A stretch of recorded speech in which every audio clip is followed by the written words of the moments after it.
శుక్లాంబరధరం విష్ణుం శశివర్ణం చతుర్భుజం ప్రసన్నవదనం ధ్యాయేత్ సర్వ విఘ్నోపశాంతయే అని స్వామివారికి నమస్కారం చేసుకుని మనము మన పోతన భాగవతంలో తర్వాత ఘట్టాలు చూసుకుంటూ వెళ్తాము.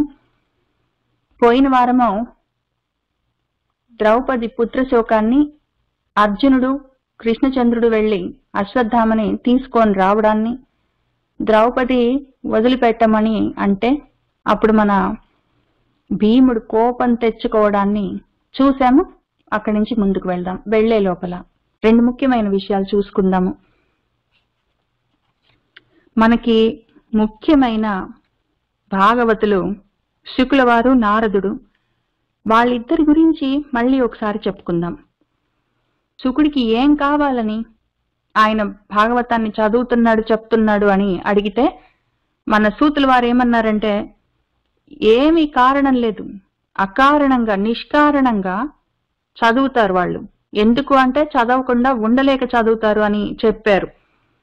అది మనం నేర్చుకోవాల్సింది. అందుకని మళ్ళీ మళ్ళీ ప్రతివారం చెప్పుకుంటున్నాము.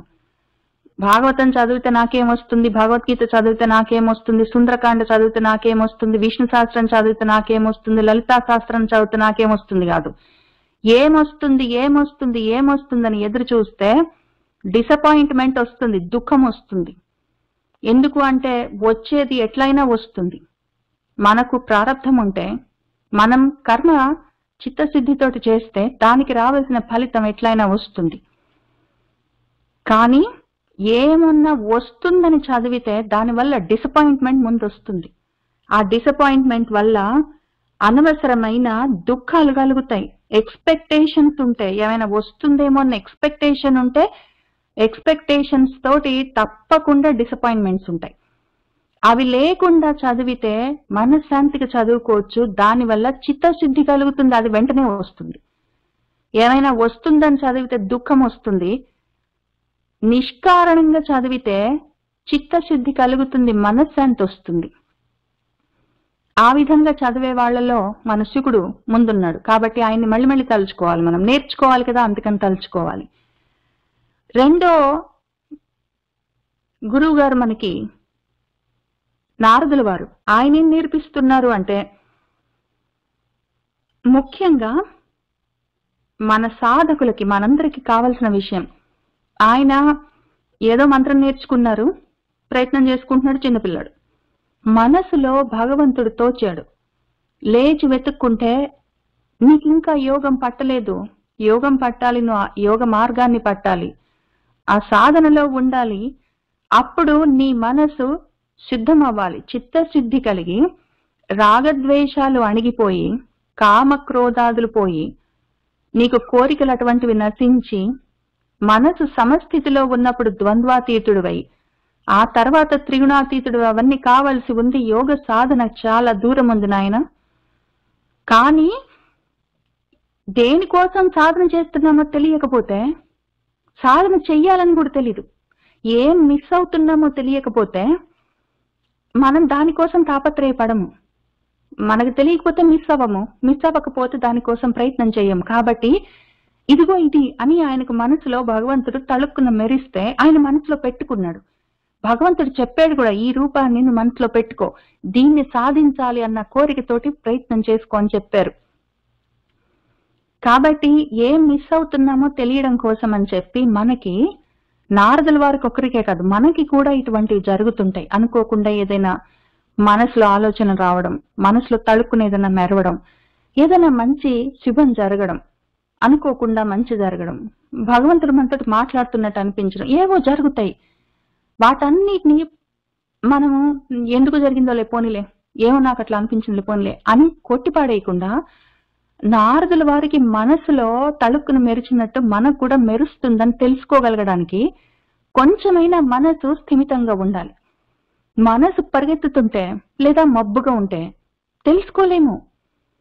కాబట్టి కొంతైనా మనసుని కొంతైనా సత్వస్థితిలో ఉంచుకుంటూ ఉంటే మనసులో ఇట్లా భగవంతుడు ఎప్పుడైనా తళుక్కును మెరిసినప్పుడు తెలుస్తుంది. అమ్మో ఇది మిస్ అయిపోతామా, కొంచానికే ఇంత సంతోషంగా ఉందే, ఇది మిస్ అయిపోతామో ఏమో అన్న ఆత్రం ఎక్కువ అవుతుంది. దానికి సాధన తీవ్రం అవుతుంది. ఆ కారణానికే కావాలనే భగవంతుడు తెలిసే, ఆయన ఏం చేస్తున్నాడో ఆయన తెలిసే నారదుడి మనసులో కనిపించాడు. మనకు కూడా అట్లా జరుగుతుంది. ఈ 2 విషయాలు గుర్తుపెట్టుకోవాలి. ఒకటి, శుకుల వారు ఏ కారణం లేకుండా ఎందుకు చదువుతాడంటే పిచ్చాడే కాదు, ఏ కారణం లేకుండా నిష్కారణంగా చదివితే, వింటే, అనుభవిస్తే మనశ్శాంతినిస్తుంది. కారణాలతోటి కోరికలతోటి చదివితే దుఃఖాన్ని ఇస్తుంది. ఆయన దగ్గర నేర్చుకోవాల్సింది అది. నారదుల వారి దగ్గర తెలుసుకోవాల్సింది ఏంటంటే, మనసు కొంచెం స్థిమితంగా ఉంటే భగవంతుడు అక్కడే ఉన్నవాడు కదులుతుంటాడు, అప్పుడప్పుడు తెలుస్తుంది. మనసు స్థిమితంగా లేకపోతే తెలీదు. అది ఈయన దగ్గర తెలుసుకోవాల్సింది. ఈ 2 మాత్రం మర్చిపోకూడదు, తప్పనిసరిగా గుర్తుపెట్టి బీకన్స్ లాగా, మనము లైట్ హౌసెస్ లాగా, బీకన్స్ లాగా వీటిని మన ముందుంచుకోవాలి ఎప్పుడు. సరే అని చెప్పుకొని మళ్ళీ ఇవాళ మన కథలోకి వెళ్దాం. అశ్వత్థామని తెచ్చారు కదా మన వాళ్ళు. ద్రౌపది దేవి, ఏమయ్యా నీ చేతులు ఎట్లా ఆడేయ్యా, పసిపిల్లల్ని చంపేవే అని. పోనీలేవద్దు, గురుపుత్రుడు గురువుతో సమానము, బ్రాహ్మడు చంపకూడదు, ఊరుకో అన్నది. కృష్ణుడు కూడా అదే చెప్పాడు. భీముడికి కోపం వచ్చింది. కృష్ణుడు 4 చేతులతో భీముడిని 2 చేతులతో, ద్రౌపది దేవిని 2 చేతులతో ఆపాడు. అప్పుడు ఆయన ఏం చెప్పాడంటే, ఇదిగో అర్జున, ద్రౌపదేమో గురుపుత్రుడు, గురువు లాంటి వాడు, వదిలిపెట్టు అన్నది. నేనేమో బ్రాహ్మడు, వదిలిపెట్టు అన్నాను. భీముడేమో వదిలిపెట్టడానికి వీల్లేదు అన్నాడు. నువ్వేమో గ్యారంటీగా చంపుతాను, తల తీసుకొచ్చి నీ కాళ్ళ దగ్గర పెడతాను అని ద్రౌపదికి వాగ్దానం చేస్తావు. ఇప్పుడు ఇన్నిటిని కలుపుకొని నువ్వేం చేస్తావు? అందరికీ సమ్మతంగా ఒక పని చెయ్యి అని ఆయన పరీక్ష పెట్టాడు అర్జునుడికి. అప్పుడు ఆ పరీక్షలో అర్జునుడు నెగ్గుతాడో లేదో చూద్దాము. ఆయన ఏమంటున్నారంటే,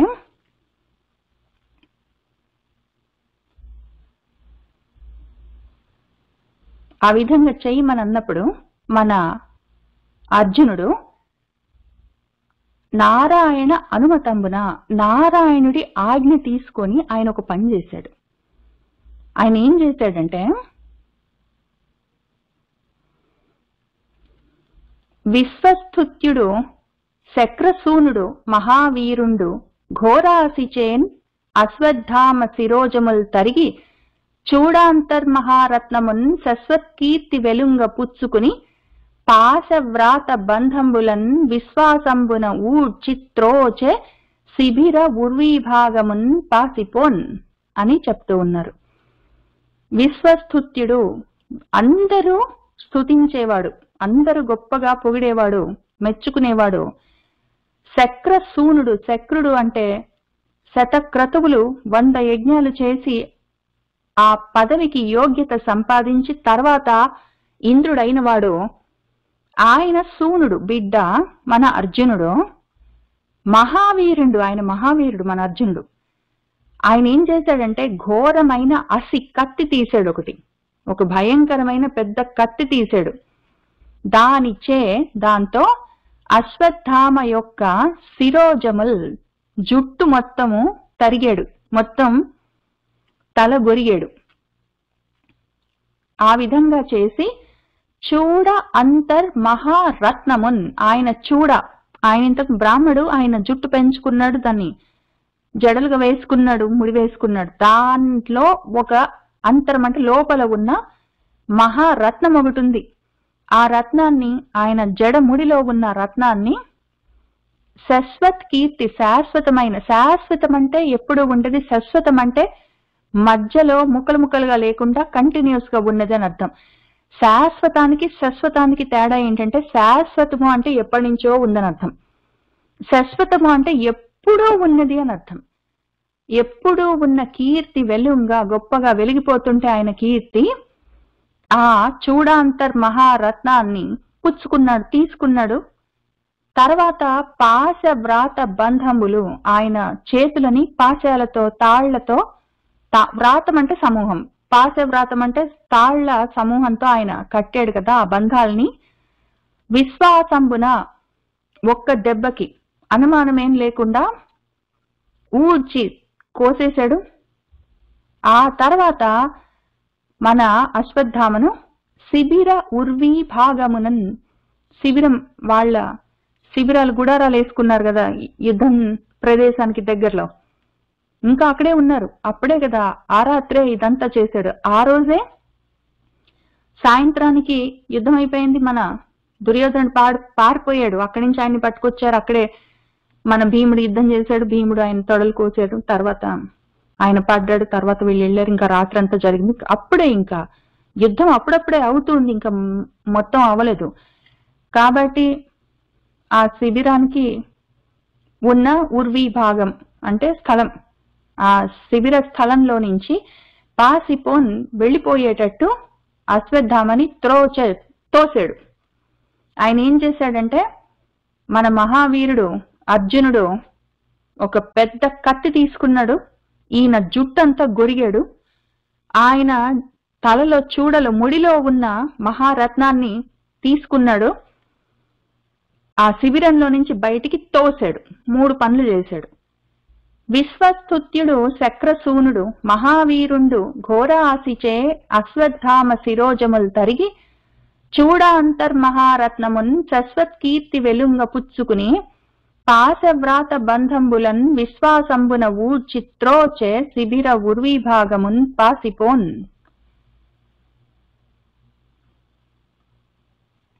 అప్పుడేం జరిగిందంటే, నిబ్బరపు బాలహంతయు గొబ్బున తేజంబు మణియు కోల్పడి నతుడై ప్రబ్బిన వగచే విప్రుడు సిబ్బితితో ఒడలి గబ్బుసెడి వడి సనియన్. నిబ్బరపు బాలహంత, నిబ్బరంగా, ఎంత ధైర్యంగా, ఏమాత్రం భయము బెరుకు లేకుండా నిబ్బరంగా చేశాడు ఆ పని. ఏ పని అంటే బాలహంత, ఆయన పిల్లల్ని చంపాడు. అటువంటి వాడు చంపేటప్పుడు పసిపిల్లల్ని, నిద్రలో ఉన్న వాళ్ళని చీకట్లో చంపేటప్పుడు ఆయనకి ఏమి భయం అనిపించలేదు, నిబ్బరంగా చేశాడు చాలా. ఇప్పుడు ఏమైంది, ఇంత దూరం వచ్చేసరికి వాళ్ళ నాన్న వాళ్ళు ఊరుకుంటారా? ఇప్పుడు గొబ్బున అధాటున ఆయన తేజము ఓ వెలుగులతో ఉన్నాడు, మహా తేజస్సుతోటి. ఏమైంది ఇప్పుడు ఆ తేజం అంతా? ఆ తేజాన్ని, ఆ తలలో ఉన్న మణిని కూడా కోల్పోయి నతుడై వంగిపోయాడు. భుజాలన్నీ వంగిపోయాయి, తలంతా వంచుకున్నాడు. ఆ రకంగా తల వంగిపోయింది, భుజాలు వరిగిపోయాయి. ఆయన ప్రబ్బిన వగచ, ప్రబ్బిన ఇంకా ఉవ్వెత్తున లేచిన వగ, దుఃఖంతో ఆ విప్రుడు సిబ్బితితో, సిగ్గుతో ఒడలి గబ్బు, ఆయన ఒంటికున్న ఆ గబ్బు, ఆ గర్వం అంతా చెడిపోయింది. ఇప్పుడు ఆ ఉన్న పొగరు, ఆ గర్వం, ఆ ఉద్ధతంతా పోయి వడి వేగంగా జనియన్ అక్కడి నుంచి వెళ్ళిపోయాడు. తోశారు, తలలో ఉన్న మణిని తీసుకున్నారు, జుట్టు కొరిగారు. ఆ శిబిరంలో నుంచి తోస్తే తల వంచుకొని భుజాలు జారిపోతుంటే సిగ్గుతోటి వేగంగా వెళ్ళిపోయాడు అక్కడి నుంచి. నిబ్బరపు బాలహంతయు గొబ్బున తేజంబు మణియు కోల్పడి నతుడై ప్రబ్బిన వగచే విప్రుడు సిబ్బితితో ఒడలి గబ్బుసెడి వడి సనియన్. ఇంకా ఆయన అట్లా పోయాడు. అర్జునుడు ఎందుకు ఈ పని చేశాడు? చంపుతానన్నవాడు భీముడు చంపు అని చెప్పినా కూడా కృష్ణుడు వద్దన్నాడు, మన ద్రౌపది వద్దన్నది, అది వేరే విషయం. ఇప్పుడు అటు ఇటు కాకుండా అందరికీ సమ్మతంగా ఆయన చేయాలి కదా. అది ఎందుకు చేశాడు అంటే దానికి ఒక శాస్త్రం ఉన్నది. శాస్త్రం ఏం చెప్తుంది అంటే, ధనము కొనుటయుండే, తల గొరుగుటయుండే, ఆలయంబు వెడల నడుచుట ఉండే, కాని చంపతగిన కర్మంబు చేసినా చంపతగదు విప్రజాతిన్ పతికి అని ఒక ధర్మం ఉంది. దాన్ని దాటడానికి వీల్లేదు. ఒకవేళ చంపతగిన కర్మము, అతను ఎంత పని చేశాడంటే చంపవలసిందే, అటువంటి శిక్షకు అతడు అర్హుడే అయి ఉన్నా కూడా, అటువంటి కర్మము చేసినా కూడా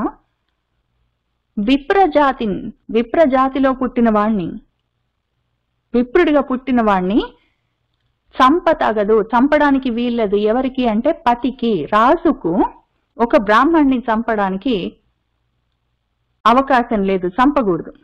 బ్రాహ్మణ్ణి క్షత్రియులు చంపకూడదు. మిగిలిన వాళ్ళు ఎట్లా ఎవరిని చంపడానికి వీల్లేదు. మిగిలిన వాళ్ళు అసలు జనరల్ గా ఎవరిని చంపడానికి వీల్లేదు.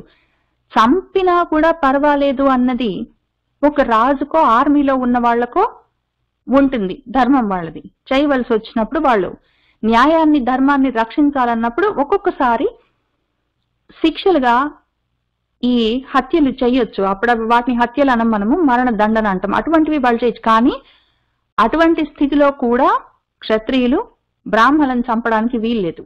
కానీ అంతటి దుర్మార్గం చేశాడు కాబట్టి అప్పుడు ఏం చెయ్యాలి అంటే, ధనము కొనుట ఉండే, ఆయన దగ్గర ఉన్న డబ్బులు ఏమైనా ఉంటే తీసుకోవచ్చు, అది ఉండే ఒకటి, అదొక మార్గం. కొనుట అంటే తీసుకోవడం. లేదా రెండో మార్గం తల గొరుగుట. వాళ్లకు మున్న మొత్తం చాలా అభిమానంగా చూసేది ఎవరైనా సరే వాళ్ళ తల మీద వెంట్రుకలు, వాళ్ళకు మొత్తం తల గొరిగారు.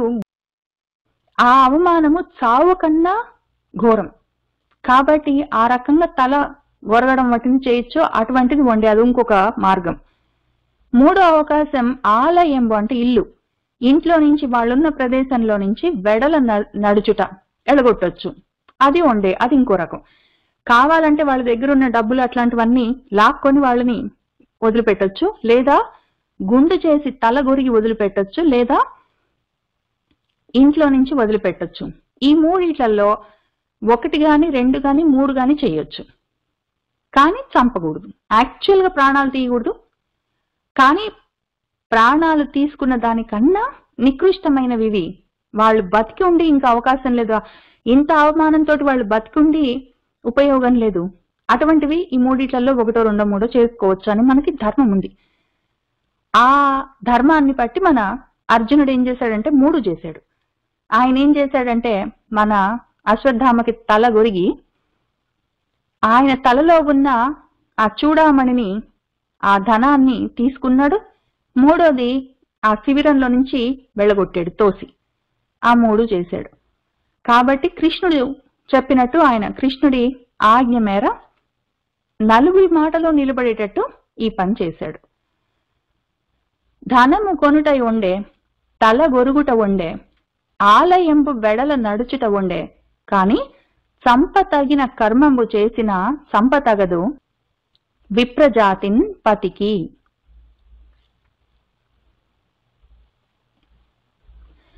ఇట్లు అశ్వత్థామన్ ప్రాణావశిష్టం చేసి వెడల నడిచి, పాండవులు పాంచాలి సహితులై పుత్రులకు శోకించి, మృతులైన బంధువులకెల్లా దహనాది కృత్యంబులు చేసి, ఉదక ప్రదానంబు చేయు కొరకు స్త్రీల ముందట నిడుకొని, గోవిందుడును తారును గంగకునించని తిలోదకంబులు చేసి, క్రమ్మరా విలపించి, హరి పాద పద్మజాత పవిత్రంబులైన భాగీరథి జలంబుల స్నాతులై ఉన్న ఎడన్ పుత్ర శోకాతురులైన గాంధారి ధృతరాష్ట్రులను, కుంతి ద్రౌపదులను చూసి మాధవుండు మునీంద్రులను తానున్ బంధుమరణ శోకాతురులైన వారల వగపు మానిచి మన్నించన్ ఇవ్విధంబున. ఇట్లు ఈ విధంగా అశ్వత్థామను ప్రాణావశిష్టం చేసి, ఇంకా ప్రాణాలతో మాత్రమే మిగిలాడు. అవశిష్టుడు అంటే ఇంకా అంత మాత్రం మిగిలింది, ఉత్తగా ప్రాణాలు మాత్రం ఉన్నాయి. వ్యర్థంగా అవమానించబడి అన్నీ పోగొట్టుకొని పోయాడు. అన్నీ పోగొట్టుకొని భంగపడి ఆ విధంగా వెళ్ళిపోయాడు. ఆ విధంగా అశ్వత్థామను ప్రాణావశిష్ఠుణ్ణి చేసి వెడల నడిచి వెళ్ళగొట్టి, పాండవులు పాంచాలి సహితులై పుత్రులకు శోకించి, ఇంక వాళ్ళు ఇదంతా జరిగిన తర్వాత ఇంకప్పుడు కూర్చొని బాగా శోకించారు. అప్పుడు వాళ్ళకి అది కిక్కినైంది. బిడ్డలు పోయారన్న ముందు కోపము, అశ్వత్థామ చేశాడన్న కోపము, అశ్వత్థామని ఏదైనా చెయ్యాలన్న కోపము, అంత ఉద్రేకము, అవన్నీ ఇప్పుడు పోయాయి. ఇంకా కూర్చొని చాలా ఏడ్చారు అందరూ. పాండవులు కూడా, ఇంతకుముందు పాంచాలి ఒకతే, ద్రౌపదీదేవి ఒకతే ఏడ్చింది. ఇప్పుడు వాళ్ళందరూ కూడా చాలా శోకించారు. తర్వాత మృతులైన బంధువులకెల్లా దహనాది కృత్యంబులు చేసి, ఇంకా చాలా మంది బంధువులు యుద్ధంలో పోయిన వాళ్ళు పోయారు, మిగిలిన వాళ్ళని అశ్వత్థామ పొట్టన పెట్టుకున్నాడు. అందరికీ వాళ్ళు దహనాలు అవన్నీ చేసి, ఆ కృత్యాలు కర్మలన్నీ ముగించి, ఉదక ప్రదానంబు చేయు కొరకు, ఉదకాలు ప్రదానం చేయడం కోసం, వాళ్ళు చేయవలసిన కృత్యాల కోసం స్త్రీల ముందట నిడుకొని, స్త్రీలను ఆడవాళ్ళను ముందు పెట్టుకొని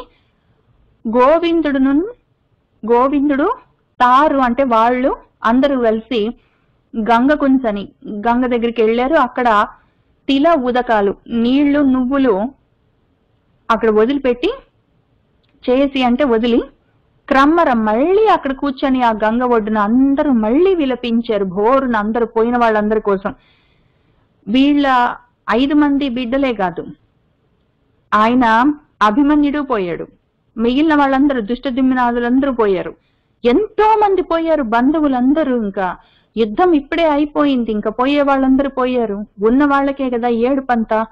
వాళ్ళందరినీ పేరు పేరుని గుర్తు చేసుకొని అందరూ ఏడ్చారు ఆ గంగ ఒడ్డున కూర్చొని.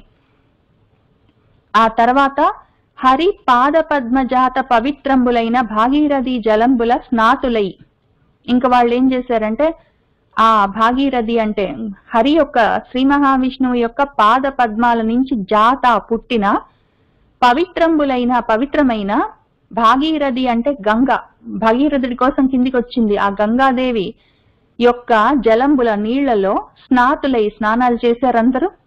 చేసి ఉన్న సమయంలో పుత్ర శోకాతురులైన పుత్రుల శోకంతో ఆర్తితో ఉండి విలపిస్తున్న గాంధారి ధృతరాష్ట్రులను, వీళ్ళకు కూడా గాంధారి ధృతరాష్ట్రులకు 100 మంది కొడుకులు అందరూ పోయారు, మొత్తం అందరూ పోయారు, ఒకళ్ళిద్దరు కాదు. మన ద్రౌపదీదేవి అన్యాయంగా అశ్వత్థామ 5 మందిని చంపాడని ఏడుస్తుంది 5 మంది కోసం. మన అభిమన్యుడు ఒక ఆయన ఉన్నాడు అర్జునుడికి, వీళ్ళందరూ పోయారు. యాక్చువల్ గా మన భీముడి కొడుకు కూడా పోయాడు, ఘటోత్కచుడు, అందరూ పోయారు, అందరి పిల్లలు. ఇక్కడ మళ్ళీ ముఖ్యంగా ధృతరాష్ట్రులు వాళ్ళందరంటే యుద్ధానికి వెళ్ళిపోయారు. వీళ్ళు కొని తెచ్చుకున్నారు మన ధృతరాష్ట్రుడి బిడ్డలు దుర్యోధనాదులు, మంచుకున్న వాళ్ళు ఉండక అందరినీ పోగొట్టుకున్నారు ఈ ఇద్దరు ముసలి దంపతులు. వాళ్ళిద్దరిని కుంతీదేవి కూడా మనవల్ని వాళ్ళందరినీ పోగొట్టుకుంది. ఆమె 5 కొడుకులు ఉన్నారు, వాళ్ళకేం కాలేదు. మిగిలిన వాళ్ళందరూ ఆమెకు తెలిసిన వాళ్ళు ఆమె వాళ్ళందరూ కూడా పోయారు. తర్వాత ద్రౌపది ఆ తల్లి కూడా అందరినీ పోగొట్టుకుంది, ఆ తండ్రిని అన్నగారిని అందరినీ పోగొట్టుకుంది ఆ తల్లి కూడా. వాళ్ళందరినీ చూసి మాధవుడు కృష్ణుడు మునీంద్రులు అంటే వ్యాసుడు మొదలైన వాళ్ళందరూ ఉన్నారు, ఆ మునులందరూ కృష్ణుడు వాళ్ళందరూ బంధు మరణ శోకాతురులైన బంధువులందరూ మరణించడం వల్ల కలిగిన శోకంతో ఆర్తితో ఉన్నవాళ్ళు, దిగులుతో ఉన్న వాళ్ళైనా వాళ్ళ యొక్క వగపు దుఃఖాన్ని మాన్పించి, మరి ఆయన ఏం చెప్పాడో, ఇప్పుడంటే ఎవరైనా చచ్చిపోతే మనము మన ఘంటసాల గారు పాడిన భగవద్గీతలో 100 శ్లోకాలతో ఉన్న ఒక క్యాసెట్ అంటే వింటాము. ఈయన అక్కడే ఉన్నారు, ఏమి చెప్పి వాళ్ళ దుఃఖాన్ని బాపారో మరి. ఆ విధంగా మన్నించే వాళ్ళని ఊరడించారు మన కృష్ణుల వారు. ఈ విధంబున ఆ విధంగా ఉంది అక్కడ పరిస్థితి. అప్పుడేం జరిగిందంటే పాంచాలి కబరీ వికర్షణ మహాపాపక్షతాయుష్కులన్ చంచద్గర్వుల దాత్ర రాష్ట్రులన్ అనిన్ చంపించి గోవిందుండు ఇప్పించన్ రాజ్యము ధర్మపుత్రునకు కల్పించన్ మహాఖ్యాతి చేయించన్ 3 తురంగ మేధములు దేవేంద్ర ప్రభావంబునన్. పాంచాల రాజ్యానికి ఉన్న రాకుమారి, పాంచాల రాజు ద్రుపదుడి యొక్క బిడ్డ మన ద్రౌపదీదేవి కబరీ వికర్షణం చేశారు మన దుశ్శాసనుడు వాళ్ళు. ఆమె కబరి అంటే జడను, ముడిని వాళ్ళు ఆమె జుట్టంతా వికర్షణం చేశారు, చెల్లాచెదిరి చేశారు, జుట్టు పట్టుకొని ఈడ్చుకొని వచ్చి ఏమేమో చేశారు. హడావిడి ఎందుకు చేశారు, సిగ్గుపడాలి యాక్చువల్ గా మన ధృతరాష్ట్రుడు మొదలైన వాళ్ళందరూ. అటువంటి పనిని చేశాడు, అటువంటి మహా పాపాన్ని చేసి ఆ చేసిన సమయంలోనే ఈ యుద్ధంలో ఊరికినే నామమాత్రంగా శరీరాలు పడిపోయాయి. ఆయన అందుకే చెప్పారు భగవద్గీతలో, వీళ్ళందరూ ఎప్పుడో పోయారు అర్జున, నువ్వు చంపుతున్నాను అంటున్నావు, దుర్యోధనాదులందరినీ నేను ఇప్పుడు చంపుతున్నాను నువ్వు అంటున్నావు, వీళ్ళు ఎప్పుడో పోయారని చెప్పాడు ఆయన. ఎప్పుడు పోయారు అంటే వాళ్ళు అసలు యాక్చువల్ గా పుట్టినప్పుడే పోయారు. పుట్టుక ఉంటే మరణం ఉంటుంది. వాళ్ళు పుట్టినప్పుడే పోయారు, అది వేరే విషయం. అందరూ పోతారు. ఇక్కడ ముఖ్యంగా మన ద్రౌపదీదేవి జుట్టు పట్టుకొని లాక్కుంటూ వచ్చి జుట్టంతా చెల్లాచెదరవడానికి కారణమైన మహాపాపాన్ని చేసిన వాళ్ళు ఆ విధంగా వాళ్ళ ఆయుష్లు అప్పుడే క్షతమైపోయినాయి, నశించిపోయినాయి. ఇప్పుడు అర్జునుడు మిగిలిన వాళ్ళు బాణాలు వేయడం అన్నది ఓన్లీ నిమిత్తం. ఇది ఓన్లీ నిమిత్తం. అసలు జరగవలసింది ఎప్పుడో జరిగింది, వాళ్లే చేసుకున్నారు. ఆ రకంగా ఉన్న వాళ్ళు, ఆ రకంగా ఉండిపోయిన వాళ్ళు, దుర్యోధనుడు మొదలైన వాళ్ళు, దుశ్శాసనుడు మొదలైన వాళ్ళు చంచత్ గర్వుల, అంతా చెలరేగిపోయిన గర్వంతో ఉన్న వాళ్ళు, దార్త్రరాష్ట్రుల, దార్త్రరాష్ట్రులు అంటే ధృతరాష్ట్రుడి కొడుకులు, వాళ్ళందరినీ అని అంటే యుద్ధం, యుద్ధభూమి, రణం, యుద్ధం. ఆ యుద్ధంలో చంపించి గోవిందుడు ఇప్పించన్ రాజ్యము ధర్మపుత్రునకు, ధర్మరాజుకు రాజ్యాన్ని ఇప్పించాడు. ఆయన అనుకున్న పని చేశాడు. ఆ తర్వాత వాళ్ళందరికీ మన పాండవులందరికీ మహాఖ్యాతి కల్పించన్, మన పాండవులందరికీ గొప్ప ఖ్యాతి వచ్చింది. ముఖ్యంగా ధర్మరాజుకి ఎంతో పేరు వచ్చింది. ధర్మం కోసం యుద్ధం చేశాడు ఆయన. పైగా మన ధర్మరాజుతోటి చేయించన్ 3 తురంగ మేధములు. 3 తురంగ మేధాలంటే అశ్వమేధాలు, తురంగం అంటే అశ్వం. 3 అశ్వమేధ యాగాలను కూడా ఆయన చేయించాడు. ఆ యాగాలు కూడా మామూలుగా కాదు, దేవేంద్ర ప్రభావంబునన్, ఇంద్ర ప్రభావంతో, ఇంద్ర వైభోగంతో చేయించాడు ఆయన, మామూలుగా కూడా కాదు. ఎందుకు చేశారు వాళ్ళు అశ్వమేధ యాగాలంటే, మహాపాపాలు ఏమైనా చేస్తే అవి పోగొట్టుకోవడానికి అశ్వమేధాలు చేస్తారు. ఇప్పుడు నా వాళ్ళు పరవాళ్ళని లేదు, గురువులను లేదు, బ్రాహ్మణులను లేదు, అందరినీ చంపవలసి వచ్చింది యుద్ధంలో. ఎందుకైనా మంచిది, పాపాలు మూటగట్టుకుని ఉంటాము అని వాళ్ల కోసం అని చెప్పి ఆయన మొత్తం 3 అశ్వమేధ యాగాలు చేయించాడు కృష్ణుడు ధర్మరాజుతో. పాంచాలి కబరీ వికర్షణ మహాపాపక్షతాయుష్కులన్ చంచత్ గర్వుల దాత్ర రాష్ట్రులన్ అనిన్ సంపించి గోవిందుడు ఇప్పించన్ రాజ్యము ధర్మపుత్రునకు కల్పించన్ మహాఖ్యాతి చేయించన్ 3 తురంగ మేధములు దేవేంద్ర ప్రభావంబునన్. అప్పుడేం జరిగిందంటే, అంత వాసుదేవుండు వ్యాస ప్రముఖ భూసుర పూజితుండై యుద్ధవ సాత్యకులు కొలువ ద్వారకాగమన ప్రయత్నంబునన్ పాండవుల వీడ్కొని రథారోహణంబు చేయు సమయంబునన్ తత్తరపడుచున్ ఉత్తర సనుదెంచి కళ్యాణ గుణోత్తరుండైన హరికిన్ ఇట్లనియే. అంతా ఇంకప్పుడు 3 అశ్వమేధాలు కూడా చేయించాడు ఆయన. ఆ తర్వాత వాసుదేవుడు మన కృష్ణుడు వ్యాస ప్రముఖ భూసుర పూజితుండై, వ్యాసుడు మొదలైన భూసురులు, బ్రాహ్మలందరూ, విప్రులందరూ పూజిస్తూ ఉంటే వాళ్ళ చేత పూజింపబడి యుద్ధవ సాత్యకులు కొలువా. ఉద్ధవుడు ఎప్పుడు కృష్ణుల వారితోటే ఉంటాడు. సాత్యకి కృష్ణుల వారిని వదిలిపెట్టి ఎప్పుడూ లేడు. రథాన్ని కూడా సాత్యకే నడుపుతూ ఉంటాడు. వాళ్ళిద్దరూ ఆయన్ని సేవిస్తూ ఉంటే, కొలువనంటే సేవిస్తూ ఉంటే, ఇంకా మన కృష్ణుడు ద్వారకా ఆగమనం ప్రయత్నంబునన్, ద్వారకకు వెళ్దాం, ఇంక ఎన్ని రోజులైందో వచ్చినప్పటి నుంచి, ఇక్కడ చాలా రోజుల నుంచి ఇక్కడే ఉన్నాడు. ఆ యుద్ధం సమయంలో అప్పుడు వచ్చాడు, యుద్ధం అయిపోయింది, తర్వాత వీళ్ళందరూ చనిపోయారు. ఆ తర్వాత మళ్ళీ మన భీష్ముడు ఉన్నాడు, ఆయన కొన్నాళ్ళు ఉన్నాడు. ఆయన ఉన్నంత వరకు మన కృష్ణ వారు ఇక్కడే ఉన్నారు. ఆ భీష్ముడు కూడా వెళ్ళిపోయాడు. ఆ తర్వాత మళ్ళీ ఈ 3 అశ్వమేధ యాగాలంటే చిన్న విషయం కాదు, ఎన్నాళ్ళలో ఉండాలి. ఇవన్నీ జరిగిపోయినాయి. చాలా కాలం జరిగిన తర్వాత ఆయన ఇంక ఇప్పటికి వెళ్ళిపోతాను, ఇంకా ద్వారకకు వెళ్తానని ఆయన బయలుదేరుతూ ఉంటే, అప్పుడు పాండవుల వీడ్కొని వాళ్ళ దగ్గర, ఆయన పాండవుల దగ్గర వీడ్కోలు తీసుకున్నాడు. వెళ్ళొస్తానయ్యా ఇంకా ఇప్పటికైనా అని, మా వాళ్ళు ఎదురు చూస్తూ ఉంటారని చెప్పి. ఇంకప్పుడు ఆయన రథ ఆరోహణంబు చేయు సమయంబున, ఆయన రథాన్ని ఎక్కబోతూ ఉంటే అప్పుడు తత్తరపడుతూ ఆమె గబగబా ఉత్తర సనుదించింది, దగ్గరకు వచ్చింది. ఆయన బండి ఎక్కబోతూ ఉంటే రథాన్ని. కళ్యాణ గుణోత్తరుడైన హరికిన్ ఇట్లని, కళ్యాణ గుణము, ఆయన కళ్యాణ మంగళాలే చేయగలడు. అటువంటి అందులో కూడా ఉత్తరం ఇంకా మించిన అన్నిటికీ మించిన పరమ కళ్యాణాన్ని చేయగలిగిన వాడు అటువంటి హరిని ఆమె సమీపించి ఈ విధంగా అన్నది. ఉత్తర ఎవరు అంటే అభిమన్యుడి భార్య, మన కుంతీదేవి మనవడు అభిమన్యుడు, సుభద్ర కోడలు. సుభద్ర ఎవరు అంటే కృష్ణుడి చెల్లెలు. ఇదే కాలానల తుల్యమైన విసిఖన్ ఏతెంచే దేవేశ నేడు ఉదరాంతర్గత గర్భ దాహమునకై యుగ ప్రభన్ వచ్చుచునున్నది.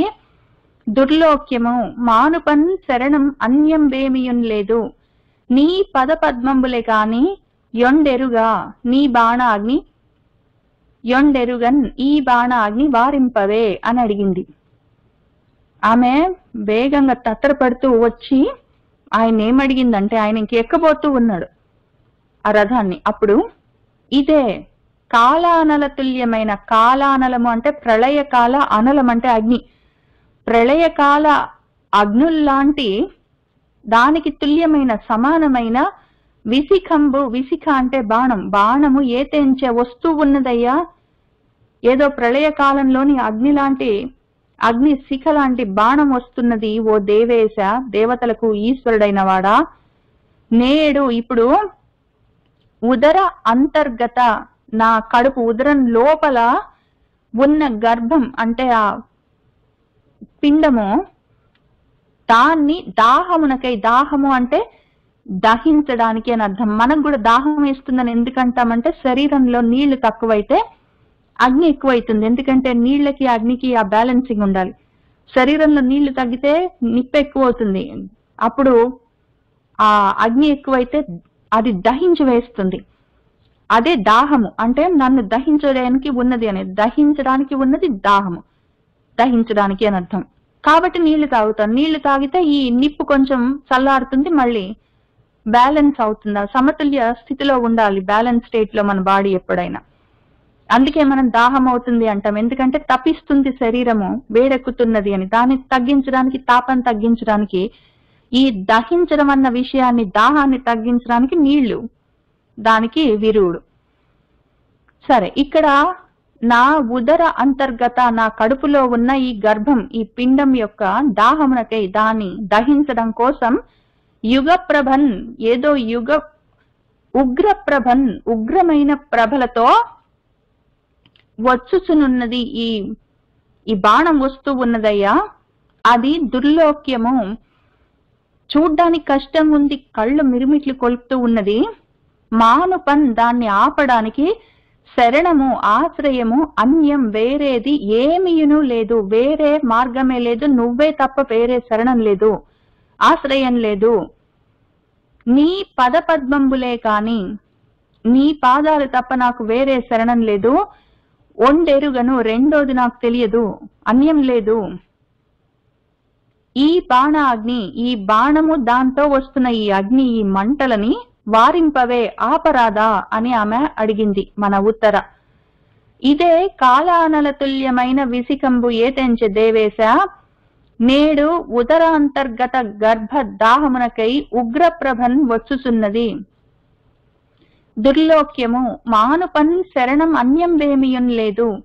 నీ పదపద్మంబులే గాని ఒండెరుగా ఈ బాణాగ్ని వారింపవే అని అడిగింది. అప్పుడు దుర్భర బాణ అనలమున గర్భములోనున్న శిశువు ఘన సంతాప ఆవిర్భావంబునన్ పొందడి. నిర్భర కృప కావుమయ్యా నిఖిల స్తుత్యా అని అడిగింది. దుర్భర భరించరాని బాణ అనలమున, అనలము అంటే అగ్ని, ఈ బాణాగ్ని దుర్భరంగా ఉంది, భరించడానికి వీల్లేకుండా ఉన్నది.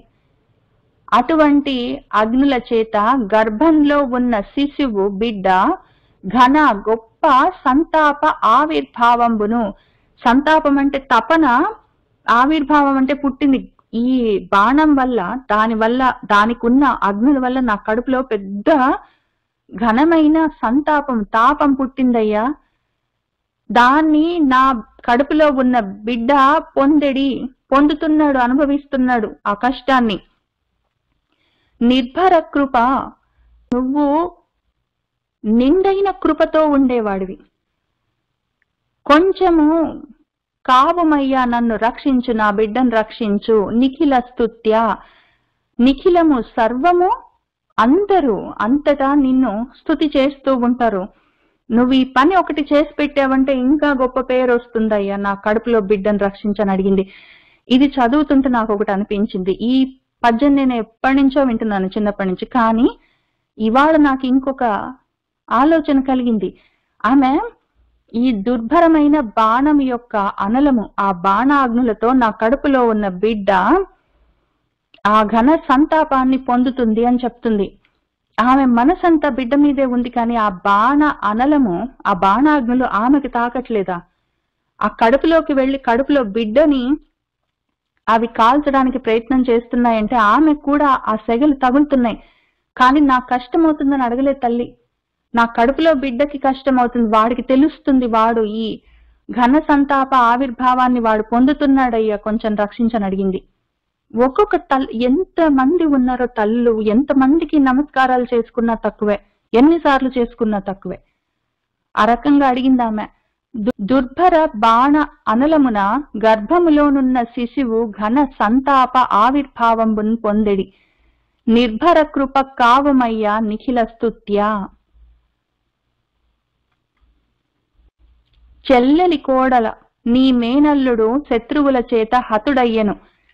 సంఫుల్లారవిందలోచన భళ్ళాగ్ని నడంచి శిశువు బ్రతికింపగదే అని అడిగింది. నీ చెల్లెలికి సుభద్రకి నేను కోడల్ని అని బంధుత్వం కలుపుకొని చెప్తుంది. అంటే నువ్వు అందరినీ రక్షించేవాడివి, అందరిలో నేను ఒక్కదాని ఉన్నాను, నన్ను కూడా కాపాడని అడగొచ్చామె. అడిగినా అడగపోయినా ఆయన చేయదలుచుకుంటే చేస్తాడు. కానీ ఆమె బంధుత్వం చెప్పడిగింది. మనము భగవంతుడిని అడిగేటప్పుడు ఇది చాలా ముఖ్యం, మనం నేర్చుకోవాల్సిన విషయం. మనము రామాయణంలో నేర్చుకోవాల్సింది ఏంటంటే, రామాయణం నిండా ఎవరైనా ఎవరికైనా సహాయం చేయమని అడిగినప్పుడు బంధుత్వం ఉంటే చూపిస్తారు, లేకపోతే ధర్మం చూపిస్తారు. నేను ధర్మంగా ఉన్నాను, నా కర్తవ్య నిర్వహణ ధర్మంగా చేస్తున్నాను అని ఆ ధర్మాలను, వాళ్ళు చేసే ధర్మాలన్నీ చూపించి, ఈ ధర్మాలకి ఒకవేళ నువ్వు సంతోషిస్తే నేను ఇది కోరుకుంటున్నాను చేస్తావా అని అడుగుతారు. ఎట్లా అడగాలి అని సీతమ్మ తల్లి కూడా ఎంత చూపిస్తుందో, ఏ విధంగా అడగాలి. ఎంత భగవంతుడైనా సరే మనము ధర్మమైనా చూపించాలి, బంధుత్వమైనా చూపించాలి. భగవంతుడితో మనకుండే బంధుత్వం ధర్మమే. మళ్ళీ భగవంతుడితో మనకుండే బంధుత్వం ధర్మము, జ్ఞానము, అది చూపించాలి. ఊరికినే అడగడం కాదు, నాకు అది ఇవ్వు, నాకు ఇది ఇవ్వు అని అడిగితే ఇస్తాడు, దాంతేముంది. కానీ అడిగేటప్పుడు పద్ధతితో అడగాలి. బంధుత్వమైనా చూపించాలి, ధర్మమైనా చూపించి అడగాలి. ఆమె బంధుత్వం చూపించి అడుగుతుంది, నీ చెల్లెలికి నేను కోడల్ని అంటే ఏంటి? నీకు నేను బిడ్డ వరుస. నీ మేనల్లుడు శత్రువుల చేత హతుడయ్యే. మన అభిమన్యుడు శత్రువుల చేతిలో చనిపోయాడు.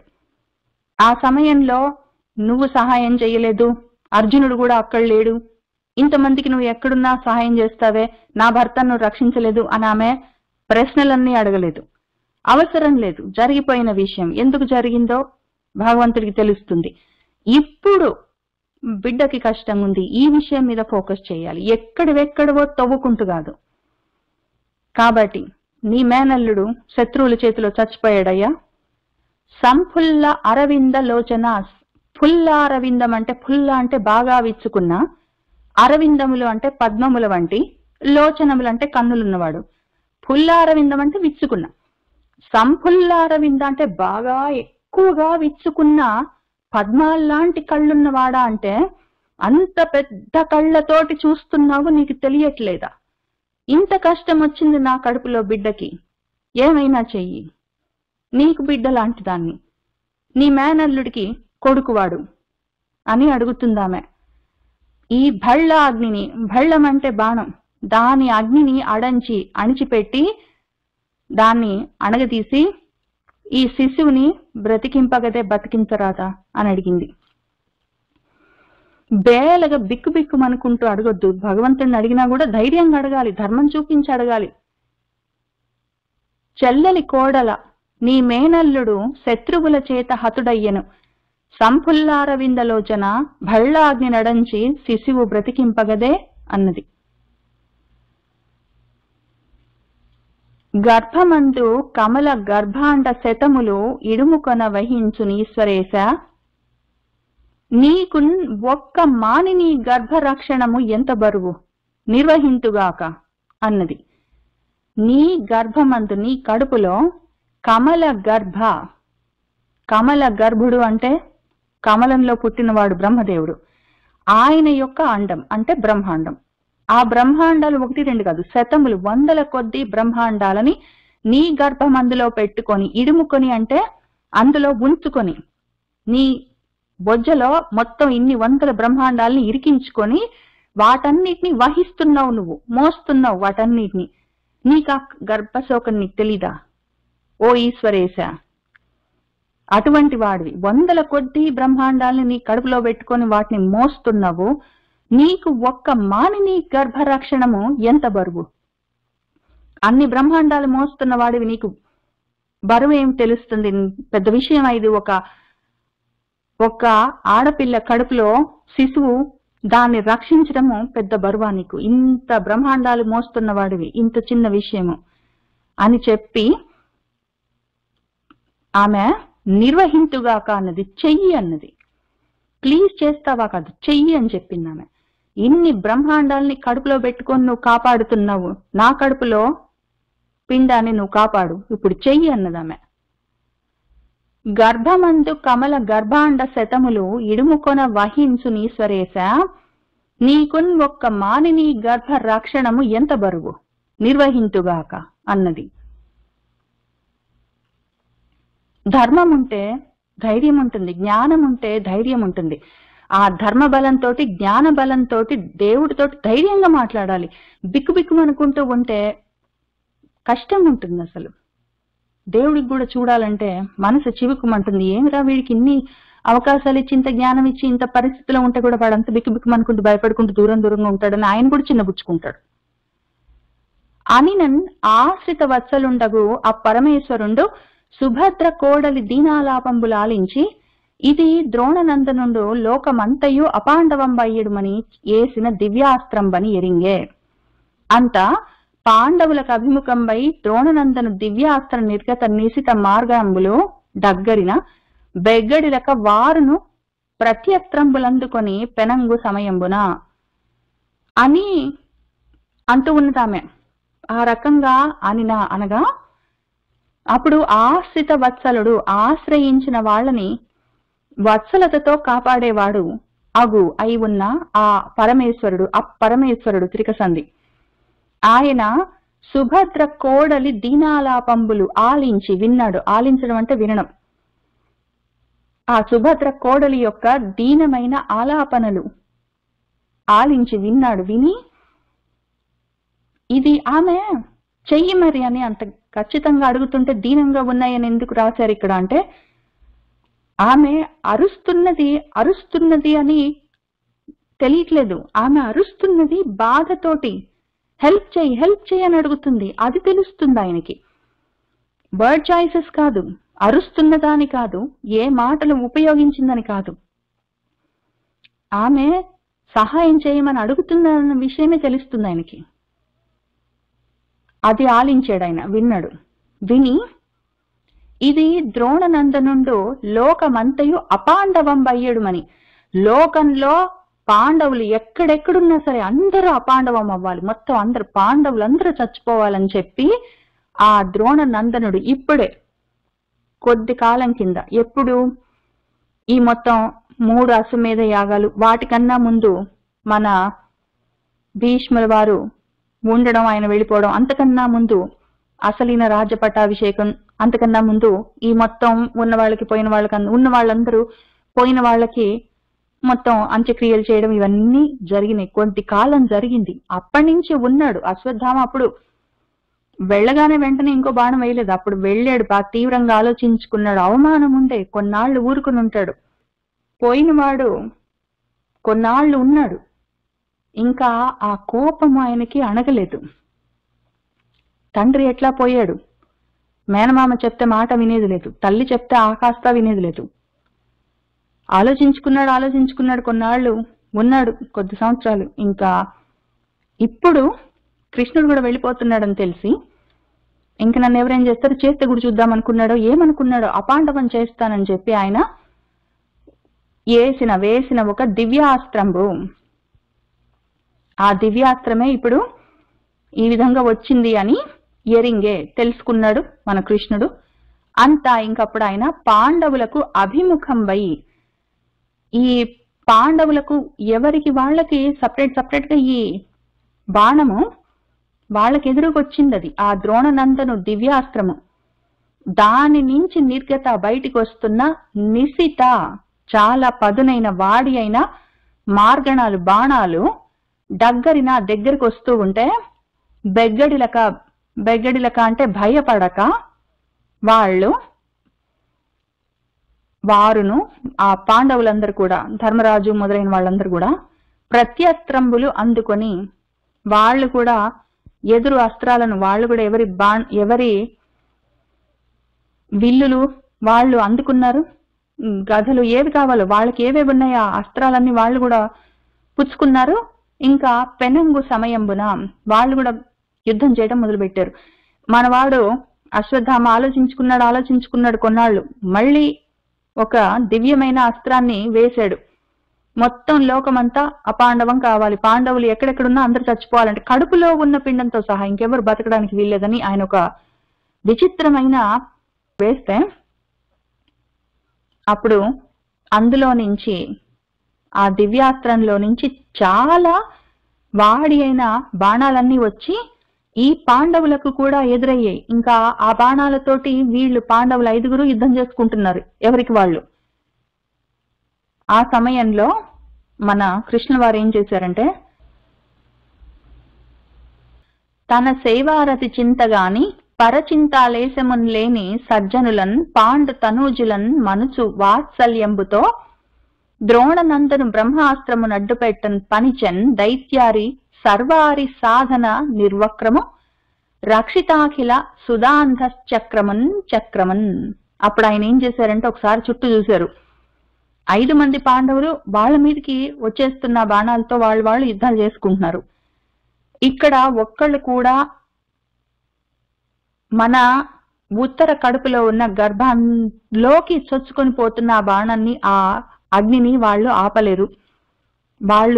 వాళ్ళ యుద్ధాలు వాళ్ళు చేసుకుంటున్నారు సరే గాని ముఖ్యంగా ఈ రకమైన కష్టంలో నుంచి ఆమెను పడేయలేరు. కాబట్టి ఆయన చూసి తన సేవా రతి చింతగాని, తనకు సేవ చెయ్యడము అన్న రతి, ఆ కోరిక, ఆ చింత ఆలోచన, ఇవి తప్ప పరచింత లేశమున్ లేని, పరచింత వేరే ఆలోచన లేశ మాత్రంగా కూడా లేని వాళ్ళు ఈ పాండవులు. ఈ సజ్జనులైన వాళ్ళు పాండు తనూజులన్, పాండురాజు తనూజులు బిడ్డలైన వాళ్ళు ఈ పాండవులు. వాళ్లను మనుచు, వాళ్ళని రక్షించాలి అన్న వాత్సల్యంబుతో, కోరికతో, అటువంటి ఆదర భావంతో ఆ ద్రోణనందనుడు అశ్వత్థామ వేసిన బ్రహ్మాస్త్రాన్ని అడ్డం వెళ్ళమని చెప్పి, వీళ్ళు పాపం ఆ అస్త్రం నుంచి వస్తున్న ఎన్నో బాణాలని ఆయన ఇంకా యాక్చువల్గా ఆయనకు ఉపసంహారం తెలియదు కానీ ఆ బాణాన్ని ఇంకెన్ని రకాలుగా వెయ్యాలని ఇంకా సాధన చేసినట్టున్నాడు మన అశ్వత్థామ. ఇంతకుముందు ఒక బాణం వేస్తే మన అర్జునుడి దగ్గరికి వెళ్ళింది. ఇప్పుడు ఆ అర్జునుడు ఆ బాణాన్ని ఈ బాణాన్ని ఆపాడు. ఇప్పుడు అది ఒక్క బాణంతో ఉండే. ఇప్పుడు దీన్ని ఇంకా సాధన చేసి పెంచినట్టున్నాడు మన అశ్వత్థామ. ఆ ఒక్క బాణం వేస్తే మొత్తం భూలోకంలో ఎక్కడెక్కడ పాండవులు ఉంటే అక్కడక్కడికి వెళ్ళిపోయింది ఆ బాణం. అంటే ఆ రకంగా దాన్ని పెంచాడు, దాని ఉద్ధతిని. ఆ రకంగా వచ్చిన బ్రహ్మాస్త్రాన్ని అడ్డు పెట్టమని, దాన్ని ఆపేయమని చెప్పి పంపాడు. దేన్ని పంపాడు మన కృష్ణుడు అంటే, దైత్యారి దైత్యులు అంటే రాక్షసులు, రాక్షసులకు అరి శత్రువైనది. సర్వ అరి సాధన నిర్వక్రము, సర్వ మొత్తము, అరి అంటే శత్రువులు, మొత్తం శత్రువుల యొక్క అన్ని సాధనాలు అంటే ఆయుధాలు, వాటికి నిర్వక్రము తిరుగులేనిది. వాటికి ఇంకా వాళ్ళు ఏ ఆయుధం అని తెచ్చుకోవచ్చు.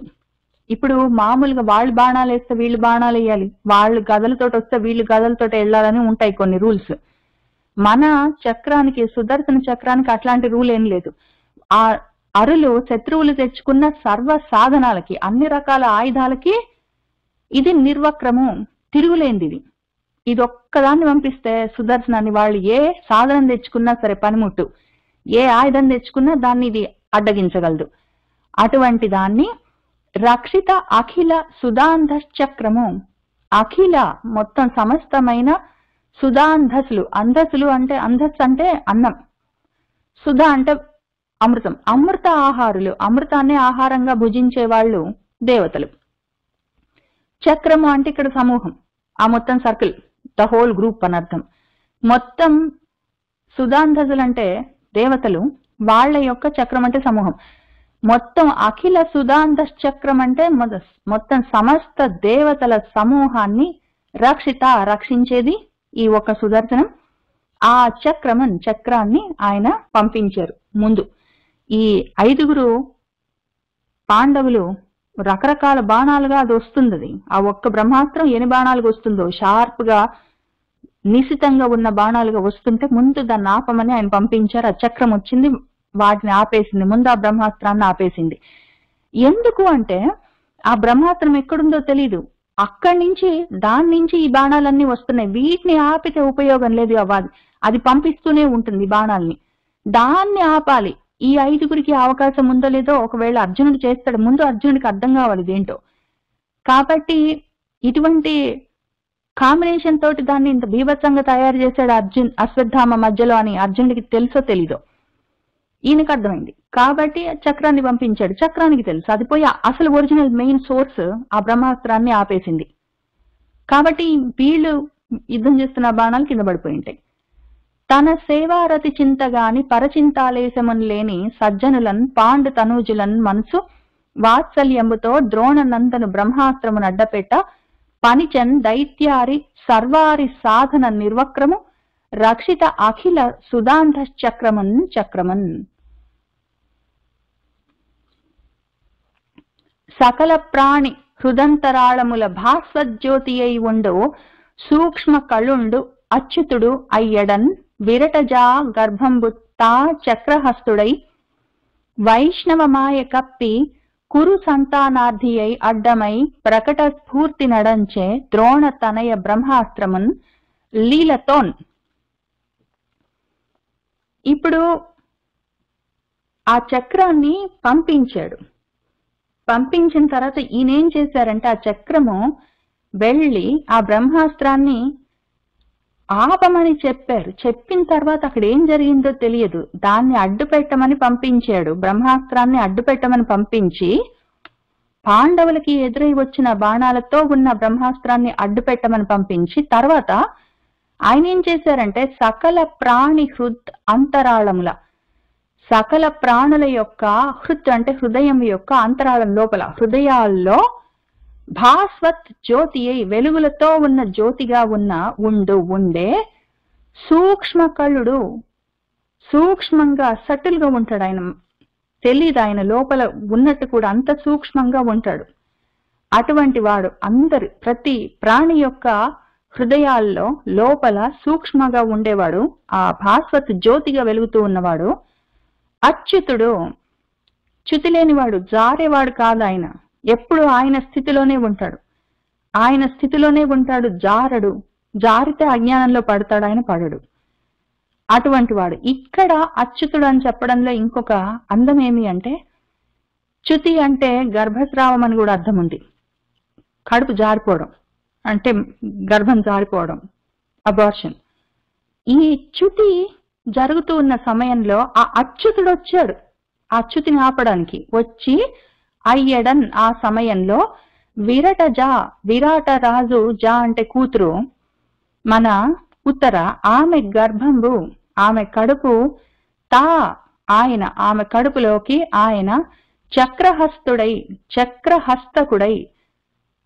హస్తకుడు అంటే చేతిలో ధరించినవాడు, చక్రాన్ని ధరించి వైష్ణవమాయ కప్పి, విష్ణుమాయని కప్పి, కురు సంతాన అధ్యయై, కురు సంతానాన్ని కాపాడాలి అన్న ఉద్దేశంతో, కౌరవ సంతానాన్ని కాపాడాలన్న ఉద్దేశంతో, అపాండవీయం అని చెప్పాడు కరెక్టే గాని మన అశ్వత్థామ అందరూ పోయారు. దుర్యోధనుడి బిడ్డలు అందరూ కూడా యుద్ధాల్లో పోయారు. ఇంకెవరు మిగలేరు. మన అభిమన్యుడు కూడా పోయాడు. అభిమన్యుడి బిడ్డ ఈ పుట్టబోయేవాడు ఆ గర్భస్థ శిశువు తప్ప కురు మొత్తం కౌరవులకి ఇంకెవరు మిగిలినట్టు లేదు. కాబట్టి కురువంశాన్ని నిలబెట్టాలన్న ఉద్దేశంతో అడ్డంగా ఆయన ప్రకటంగా కనిపించాడు. ఆయన యాక్చువల్ గా స్ఫూర్తి అంటే తోచాడు, సూక్ష్మంగా ఉండేవాడు. ఆయన బయట నుంచి లోపలికి దూసుకొని పోలేదు. అక్కడ ఆ రథం దగ్గర నిలబడ్డవాడు అక్కడి నుంచి సూక్ష్మ రూపంలో ఆమె కడుపులోకి చొచ్చుకొనేం పోలేదు. అందరి ప్రాణుల హృదయాంతరాళాల్లో భాస్వత్ జ్యోతిగా సూక్ష్మ కళతో ఉండేవాడు. అక్కడే ఉన్న ఆ పరమాత్మ వైష్ణవ మాయతో కురు సంతానార్థం అడ్డమై ఆ ప్రకట స్ఫూర్తితో కనిపించాడు. ఆయన ఒక రూపం తీసుకున్నాడు. అక్కడే ఉంటాడు ఆయన, భాస్వత్ జ్యోతిగా వెలుగుతూ ఉంటాడు గుండెల్లో, హృదయాంతరాళాల్లో సర్వప్రాణులకు. ఉత్తరకి కూడా ఉన్నాడు. ఆయన ప్రకట స్ఫూర్తి కనిపించి అడంచె దాన్ని, ఆ బ్రహ్మాస్త్రాన్ని అణిచేశాడు. దేన్ని అంటే ద్రోణుడి యొక్క కొడుకు అశ్వత్థామ వేసిన బ్రహ్మాస్త్రాన్ని లీలగా ఆయన తీసేశాడు.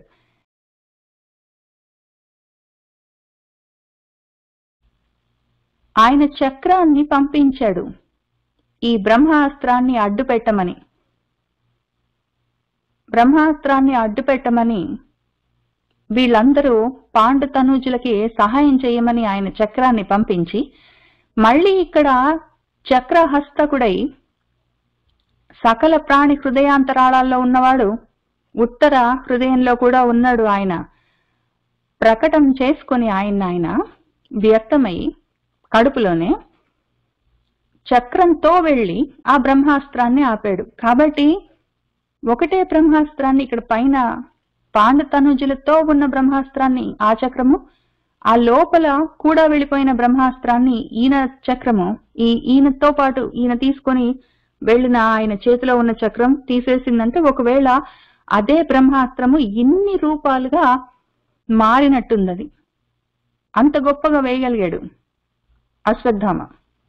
దాన్ని ఉపసంహారం చేయడం మాత్రం రాదు, కానీ దాన్ని మాత్రం చాలా వాళ్ళ నాన్నగారు చెప్పిన దానికన్నా, వాళ్ళ నాన్నగారి దగ్గర నేర్చుకున్న దానికన్నా రకరకాలుగా దాన్ని మార్చాడు, ఇంకా డేంజరస్ గా తయారు చేశాడు. సరే, సకల ప్రాణి హృదంతరాళముల భాస్వత్ జ్యోతి అయి ఉండు సూక్ష్మ కళుండు అచ్యుతుడు అయ్యడన్ విరటజా గర్భంబు తా చక్రహస్తకుడై వైష్ణవమాయ కప్పి కురు సంతానార్థి అయి అడ్డమై ప్రకట స్ఫూర్తి నడంచే ద్రోణ తనయ బ్రహ్మాస్త్రమున్ లీలతోన్. అప్పుడు ఇట్లు ద్రోణ తనయుండేసిన ప్రతిక్రియారహితంబైన బ్రహ్మశిరంబనియడి దివ్యాస్త్రంబు వైష్ణవ తేజంబున నిరర్ధకంబయ్యే. నిజ మాయా విలసనమున సకల లోక సర్గస్థితి సంహారంబులాచరించునట్టి హరికి ధరణీసుర బాణ నివారణంబు విచిత్రంబుగాదు.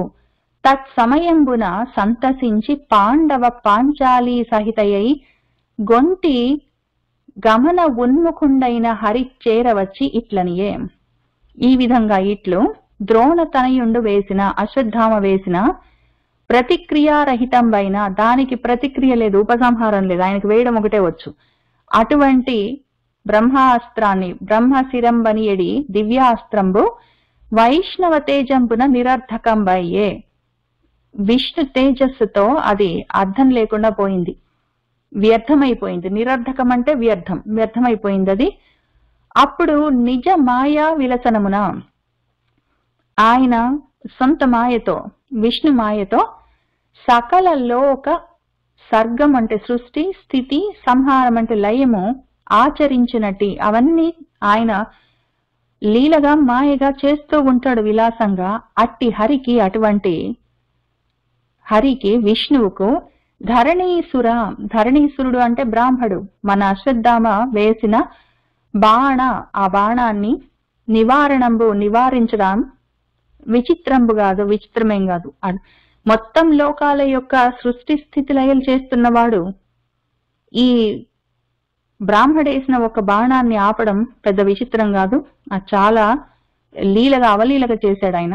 ఆ తర్వాత ఆ సమయంలో సంతసించి, చాలా సంతోషించి పాండవ పాంచాలి సహితయ్యై, పాండవులు కొడుకులు పాంచాలి వాళ్ళందరితో సహితయ్యై కూడి, గొంతి అంటే కుంతి ప్రకృతి, గొంతి వికృతి తెలుగులోకి మార్చుకుంటే, ఆ కుంతీదేవి గమన ఉన్ముఖుడైన, వెళ్ళడానికి ఆయన సుముఖంగా ఉన్నాడు, ఇంకా వెళ్ళడానికి ఆయత్తమవుతున్నాడు. అటువంటి హరిని చేరవచ్చి ఆమె మన కుంతీదేవి కృష్ణుడి దగ్గరికి వచ్చి ఇట్లనియే ఈ విధంగా అన్నది. ఆమె ఏమనిందంటే, పురుషుండు ఆర్జుడు, ప్రకృతికి పరుడు, అవ్యయుడు, అఖిల భూత బహిహి అంతర్భాసురుడును, లోక నియంతయు పరమేశ్వరుడును అయిన నీకు ప్రణతులగు హరి. పురుషుడు, మొత్తం అన్నిటికీ ఆ పురములలో నివసించువాడు పురుషుడు, మొత్తం విరాట్ పురుషుడు, పూరణం చేసేవాడు, పరిపూర్ణమై ఉన్నవాడు పురుషుడు, ఆర్జుడు, సకల ఐశ్వర్యాలు తనవై ఉన్నవాడు, సకల ఐశ్వర్యాలకు ఈశ్వరుడై ఉన్నవాడు ఆర్జుడు,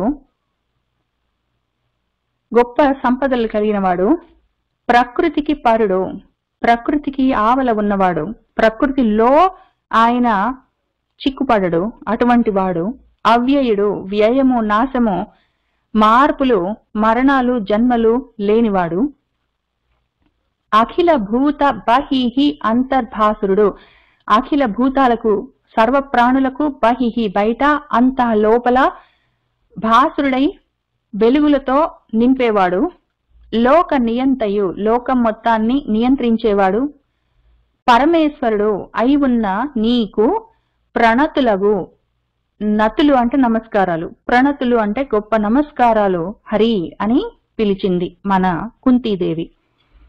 పురుషుండు ఆర్జుడు, ప్రకృతికి పరుడు, అవ్యయుడు, అఖిల భూత బహిహి అంతర్భాసురుడును, లోక నియంతయు పరమేశ్వరుడును అయిన నీకు ప్రణతులగు హరి.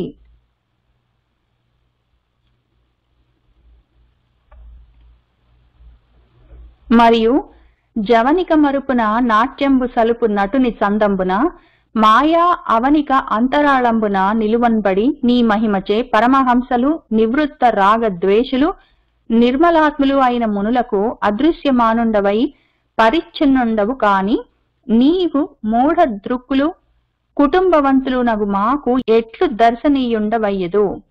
శ్రీకృష్ణ వాసుదేవ, దేవకీనందన, నందగోపకుమార, గోవింద, పంకజనాభ, పద్మమాలికాలంకృత, పద్మలోచన, పద్మ సంకాస చరణ, ఋషికేశ, భక్తియోగంబునన్ చేసి నమస్కరించదన్ అవధరింపుము.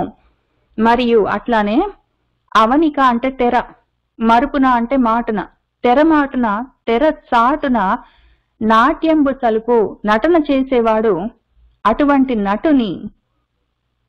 నటన చేసేవాడి చందంబున విధంగా తెరమాటున ఉండి నటన చేస్తున్న, నాటకమాడుతున్న వాడిలాగా, మాయా అవనిక అంతరాళంబున, మాయా అన్న తెర, మాయా అన్న పొర, ఆ ఆవరణ అంతరాళంబున వెనుక నిలువంబడి ఉండి, నీ మహిమచే, నీ మహిమతోటే పరమహంసలు అంటే మోక్షాన్ని సాధించిన వాళ్ళు, నివృత్త రాగ ద్వేషులు, రాగాలు ద్వేషాలని నివృత్తం వదిలించుకున్న వాళ్ళు, సాధన చేసుకుంటున్న వాళ్ళు, నిర్మలాత్మలు చిత్తశుద్ధి చేసుకుంటున్న వాళ్ళు అయిన మునులకు, మననం చేసుకుంటూ ఉన్నవాళ్ళు, మౌనంగా ఉన్నవాళ్ళు, కోరికలు లేని వాళ్ళు, అటువంటి వాళ్ళకి అదృశ్యమానుండవై వాళ్ళకు కూడా అదృశ్యమై ఉంటావు.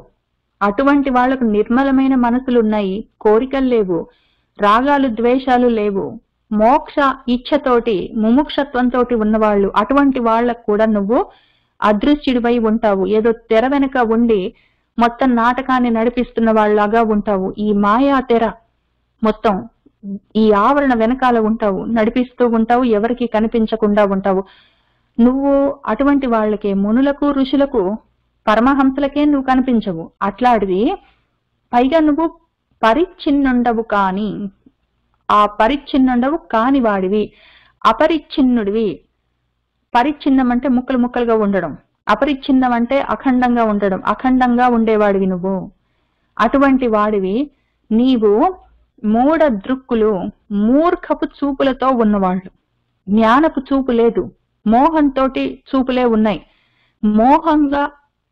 మోహంతో ప్రపంచంలో ఉన్న వస్తు విశేషాలని చూసే చూపులున్న వాళ్ళకి వీటన్నిట్లలో ఉన్న నిన్ను చూసే అవకాశం లేదు. అటువంటి మూఢ దృక్కులతో చూపులతో ఉన్న వాళ్ళ మోహం కమ్ముకున్న కళ్ళతోటి చూస్తూ ఉంటాం. అటువంటి వాళ్ళము మేము. పైగా కుటుంబవంతులము, సంసారంలో ఉన్న వాళ్ళమి. అటువంటి అగు మాకు ఎట్లు దర్శనీయుండవయ్యదు, ఎట్లయ్యా నువ్వు మాకు కనిపిస్తావు? వీళ్ళకే కనిపించవు. పరమహంసలకు, రాగద్వేషాలు వదిలిపెట్టిన వాళ్లకు, నిర్మలమైన అంతఃకరణాలున్న వాళ్లకు, మునులకు, అట్లాంటి వాళ్ళకే నువ్వు కనపడవు. మాలాంటి సంసారంలో ఉన్న వాళ్ళకి, మోహంతో మూసుకొని పోయిన చూపులున్న వాళ్ళకి నువ్వు ఎట్లానయ్యా కనిపిస్తావు? అవకాశం కూడా లేదు. మాలాంటి వాళ్ళకు నువ్వు ఎట్లా కనిపిస్తావంటే ఈ విధంగా కనిపిస్తావు. కృష్ణుడిగా కనిపిస్తావు, రూపంతో కనిపిస్తావు, నామాలతోటి రూపాలతోటి కనిపిస్తావు. అంతటా అఖండంగా అపరిచ్ఛిన్నంగా ఉన్న నువ్వు మాకు కనిపించవు. ఎదురుగా ఒక రూపంతో కనిపిస్తావు. వాసుదేవుడిగా కనిపిస్తావు, వసుదేవుడి కొడుకుగా కనిపిస్తావు, దేవకి నందనుడిగా, దేవకి దేవి బిడ్డగా కనిపిస్తావు, నందగోప కుమారుడిగా కనిపిస్తావు. నందగోపుడున్నాడు, ఆయనకు బిడ్డగా పెరిగాడని ఆ రకంగా కనిపిస్తావు. ఓ గోవింద పంకజనాభ, నువ్వు పంకజనాభుడివి. నీ గర్భంలో నుంచే బ్రహ్మదేవుడు వచ్చాడని తెలుసు, తెలవడం వరకే, కనిపించడం ఏమీ లేదు. పద్మమాలిక అలంకృత, పద్మమాలికలు, పద్మాలంటే బ్రహ్మాండాలు, బ్రహ్మాండాలని మాలికలుగా నువ్వు అలంకారంగా పెట్టుకున్న వాడివి. అన్ని నీలో నుంచే మాలికలుగా వచ్చినవి. కానీ మాకు కనిపించేదేంటి? నువ్వు పద్మాలు నిజంగా మెళ్ళో వేసుకున్నావని కనిపిస్తుంది. ఎందుకు అంటే మా దృక్కులు అటువంటివి, మావి మూఢ దృక్కులు. కాబట్టి నువ్వు నిజంగా పద్మాలన్న పూలన్నీ మెళ్ళో వేసుకున్నావని కనిపిస్తుంది. నువ్వు ఎట్లా అయ్యా మాకు కనిపించేది? ఎప్పుడు నిన్ను చూసేది? నిన్నుగా స్వరూపంలో, ఈ రూపంలో కాదు, నీ స్వస్వరూపంలో మేము చూసేది ఎప్పుడు? ఓ పద్మలోచన, పెద్ద పెద్ద కళ్ళున్నాయి అని చెప్పుకుంటారు. సూర్యుడు చంద్రుడే నీ నేత్రాలని చెప్పుకుంటారు. మాకెట్లా తెలుస్తుందంటే పెద్ద పెద్ద కళ్ళతో నా ముందు నిలబడ్డావు, ఆ రకంగా అనిపిస్తుంది. పద్మ సంకాస చరణ, పద్మాల లాంటి, సంకాసం అంటే అటువంటి చరణాలు, పాదాలున్నవాడా. ఋషికేశ, ఋషికములు అంటే ఇంద్రియాలు, ఇంద్రియాలని నీ అదుపులో పెట్టుకున్నావు. నువ్వు చెప్పినట్టు అవి వింటాయి, అది తెలుస్తుంది మాకు. కానీ వీటన్నిటికీ పైన ఉన్నవాడివి, పరుడివి మాకు కనిపించట్లేదు. అయినా కూడా నువ్వు ఉన్నావని మాకు తెలుసు. కాబట్టే భక్తి యోగంతో చేసి, భక్తి యోగంతో నీకు నేను నమస్కారం చేస్తున్నానయ్యా. ఒక మాట చెప్తాను, అవధరింపు, విను అని ఆ తల్లి చెప్తున్నది.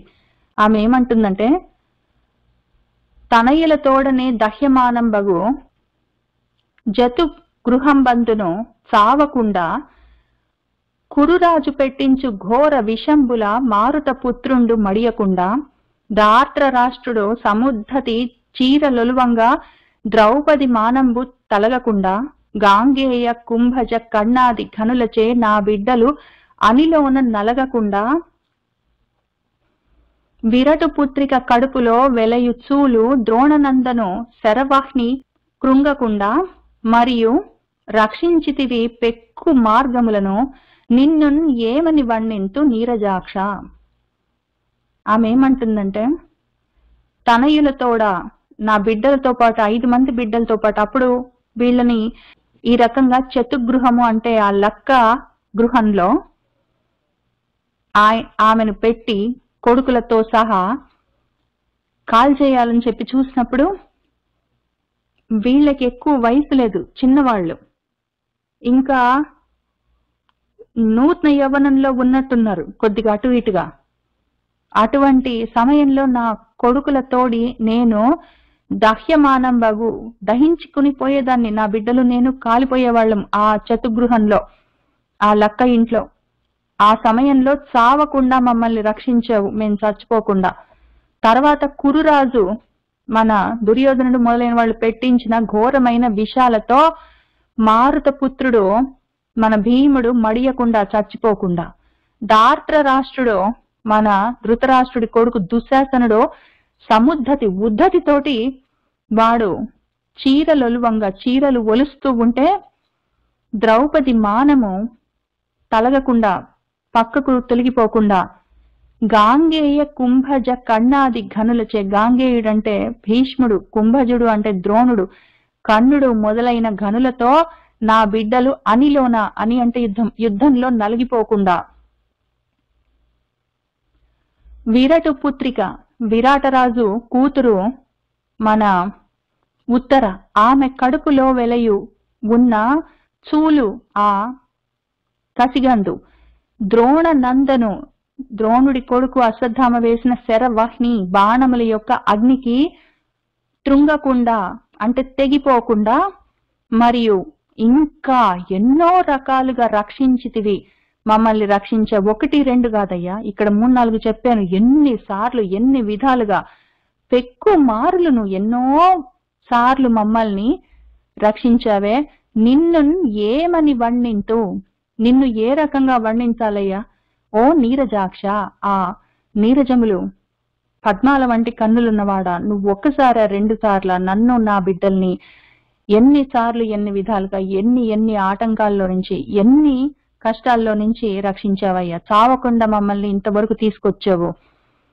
తనయుల తోడని దహ్యమానంబగు చతుగృహం బందును చావకుండా, కురురాజు పెట్టించు ఘోర విషంబుల మారుత పుత్రుండు మడియకుండా, దార్ట్ర రాష్ట్రుడు సముద్ధతి చీరలొలువంగా ద్రౌపది మానంబు తలగకుండా, గాంగేయ కుంభజ కర్ణాది ఘనులచే నా బిడ్డల అనిలోన నలగకుండా, విరటు పుత్రిక కడుపులో వెలయు చూలు ద్రోణ నందను శరవహ్ని తృంగకుండా, మరియు రక్షించితివి పెక్కు మార్గములను, నిన్ను ఏమని వర్ణింతు నీరజాక్ష అని ఆ తల్లి అంటూ ఉన్నది.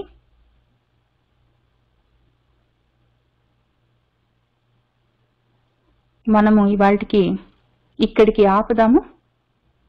మళ్ళీ వచ్చే వారము కలిసి 190వ పద్యం నుంచి చదువుకుంటూ ముందుకు వెళ్దాము.